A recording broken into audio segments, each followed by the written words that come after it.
Isa pong Pinoy-Canadian na boksingero ang mistulang sumusunod sa yapak ng one of the greatest boxer of all time na si Manny Pacquiao. Undefeated sa ngayon si Kent Polines mula sa Calgary at sa kanyang 5-0 na record, 4 po dito ay puro knockout. Narito ang report. Invested to the body.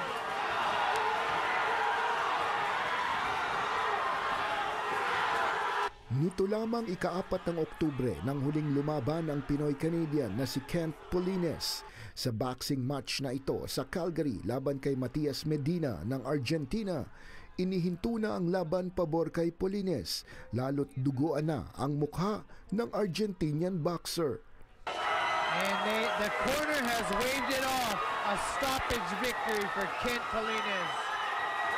Ito na ang pang-4 na knockout win ng Ilonggong Pinoy-Canadian sa 5 laban niya sa kasalukuyan. It was a pretty tough fight actually as well. All my fights are tough, but my opponent was an Argentinian from Argentina. I think he had 4 fights. He was also undefeated. And yeah, it was a battle of the undefeated, and he came all the way to Calgary to prove that he's gonna win practically. I mean, he was coming in confident to win, and he was telling his Argentinian people that yeah, he will come back home with the win. And seeing that really motivated me, and obviously in front of my home crowd, I couldn't let that happen. Ang kanya-anyang inspirasyon na tinutularan, walang iba kundi ang 8th Division World Champion at Filipino boxing icon na si Manny Pacquiao. First seen Manny Pacquiao, I was like, I want to be like him, right? Like, and then I used to watch all his fights growing up, and then it came to a point where like I was so invested in all his fights, like whenever he would lose, I would cry, and I don't even know why, and I was still like, a little kid. Sa kanyang record na 5-0 at 4 sa kanyang panalo ay by way of knockout, isinasabuhay anya ni Polines ang tapang, talino at galing ng pambansang kamao sa kanyang mga laban. I was beating guys on the Team Canada, so I was like, oh, maybe I could do something with this. And within the first year, I did the Canadian Olympic qualifiers.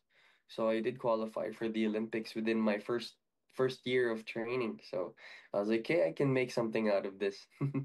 Ang kanyang unang panalo nakuha niya nang siya'y lumaban sa Pilipinas. Pagkatapos ay sa Montana, USA at ilang laban pa sa Mexico. Pangarap niyang makita at makausap ng personal si Pacquiao, at bagamat hindi pa ito nangyayari, nagkaroon naman siya ng pagkakataon na makapag-training sa Wild Card Gym ni Pacquiao sa Amerika. It's a eye-opener, but it also reassures me that I'm on the right path, just because the training here is nothing compared to there. But when I do train and spar with champions and top prospects there, I do very well, and it surprises them. So and I was even taken in by a few good coaches, so it's a blessing. Minsan nang nagka-injury si Polines sa kanyang kamay, pero hindi ito naging hadlang para ituloy ang kanyang pangarap. Matinding training ang isinasagwa ngayon ni Polines, lalo't ang target niya maging world champion sa flyweight division sa susunod na taon. For every time I train to the point where I do feel like I'm gonna pass out or like on the brink of death. And then honestly, like, to be able to have the strength to always put myself in that state is because of God. So again, like, all praise to him, because without him, I would not be able to push myself this far. Ang kanyang training team sa ngayon ay ang kanyang kapatid at mga kaibigan.